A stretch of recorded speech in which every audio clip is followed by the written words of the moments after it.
Okey, Assalamualaikum. Kami dari kumpulan 4 ingin membuat video mukbang yang mana makanan tradisional pilihan kami yang pertama ialah karipap, yang kedua ialah rojak pining dan yang ketiga ialah apam balik. Okey, yang pertama kita akan rasa karipap. Semua boleh ambil.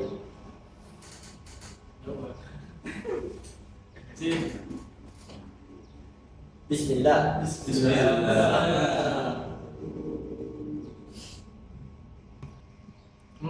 Sedap sungguh karipap ini. Berimpikan ketan. Enak-enak. Bercakap tentang karipap ni kan, tak tahu tak nama karipap ni berasal dari peta English. Karipap. Karipap. Tahu tak, karipap ni orang buat makan pagi dan minum petang. Belum. Pasti. Tahu tak karipap datang dengan bermacam-macam variasi. Contohnya sardin, karipap kentang, kari ayam. Tapi kita tengah makan sekarang ni karipap kentang. Sedap. Dah. Kau tahu tak kenapa kita pilih karipap? Kenapa? Sebab karipap ni mudah dibawa, senang diproses dan mengenyangkan. Betul? Kau nak tahu tak sebenarnya karipap ni kita buat daripada tepung, daun rempah dan then kari, kentang. Oh. Jadi kat mana korang dapatkan karipap ni? Kalau korang nak dapatkan karipap ni, korang boleh cari dekat biasanya ada dekat pasar pagi, dekat warung-warung tepi jalan pada waktu pagi dan waktu petang. Makanan pilihan yang kedua kami ialah apam balik.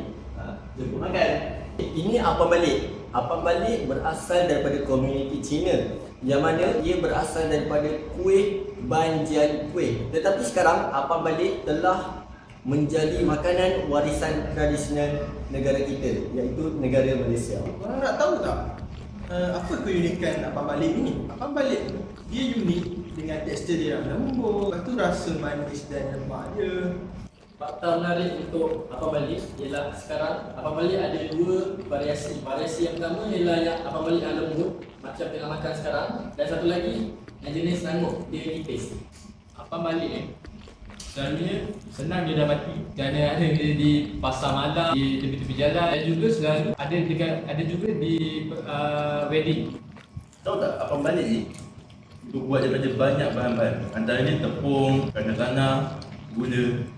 Korang tahu tak nama lain bagi apam balik? Bukan martabak pagi. Korang nak tahu tak, selain daripada kacang, apam balik ni boleh ada banyak isi tau ikut trend semasa. Contoh, boleh ada isi cheese, nestum, coklat, oreo. Apam balik pizza pun boleh, letak sos bolognese. Ni, ini makanan ketiga pilihan kita orang. Rojak pining. Jom kita rasa apa yang menarik tentang makanan ini.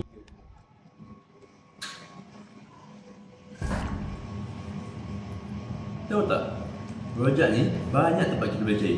Contohnya, dari tepi jalan, mamak, pasar malam pun ada.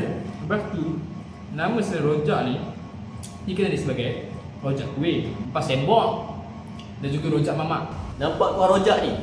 Kuah rojak ni nampak je macam kuah biasa, tapi sebenarnya kuah rojak ni merupakan kuah yang unik yang diperbuat daripada petis udang, gula Melaka, cili dan juga kacang tanah yang membawa rasa manis, masin dan juga pedas. Memang sedap. Okey, fakta menarik untuk rojak. Rojak ini adalah merupakan simbol perpaduan negara dengan segala bahan campuran yang ada dalam rojak ni merupakan salah satu simbol daripada perpaduan Malaysia. Kalau kita tengok kat sini, rojak ni nampak simple je. Tapi sebenarnya dia ambil masa juga untuk buat sebab ada bahan yang perlu direbus dan perlu digoreng. Korang nak tahu tak, dalam rojak ni dia ada telur rebus, ada timun, ada kuah rojak, ada cucuk udang. Kalau yang ni ada sausage, memang ngam. Sedap dia rojak ni, rasa original yang mantap padu. Jadi siapa yang minat rojak kena makan, try.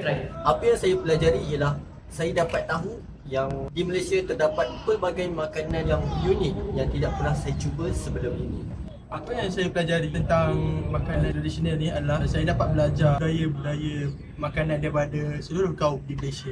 Apa yang saya pelajari daripada tugasan ini ialah rupa-rupanya makanan tradisional Malaysia ni senang untuk dicari tapi kita selalu terlepas pandang. Daripada tugasan ini, saya dapat mempelajari tentang kepelbagaian budaya dalam setiap hidangan tradisional Malaysia. Sebagai contoh, rojak dari kaum India, kari puff pun dari kaum India dan juga apam balik daripada kaum Cina. Apa yang saya pelajari dari tugasan ini ialah di Malaysia ini terdapat pelbagai kuih-kuih yang manis-manis. Apa yang saya pelajari tentang tugasan ini adalah kita perlu lebih menghargai makanan tradisi negara kita dan jangan terlalu memandang makanan negara luar. Dan kita perlu menaikkan dan lebih merasai makanan tradisi kita kerana makanan tradisi kita lagi sedap. Apa yang saya pelajari daripada tugasan video mukbang ini adalah saya dapat belajar cara untuk bekerjasama dalam kumpulan. Cabaran yang kami hadapi untuk menyiapkan tugasan ini, kami sukar untuk menetapkan masa untuk rekod tugasan ini kerana setiap ahli kumpulan mempunyai jadual masa yang berbeza. Setiap individu mempunyai tanggungjawab seperti kelas, menyiapkan tugasan lain dan mempunyai hal-hal yang tersendiri. Cara kami menyelesaikan masalah itu ialah dengan kita orang plan lebih awal dulu tentang kerja kita orang mengenai video mukbang ni. Kemudian kita orang tetapkan satu tarikh yang semua orang dalam ahli kumpulan ni free supaya video mukbang ni dapat disiapkan dengan teratur dan lebih awal. Itu sahaja daripada kami semua. Sekian, terima kasih.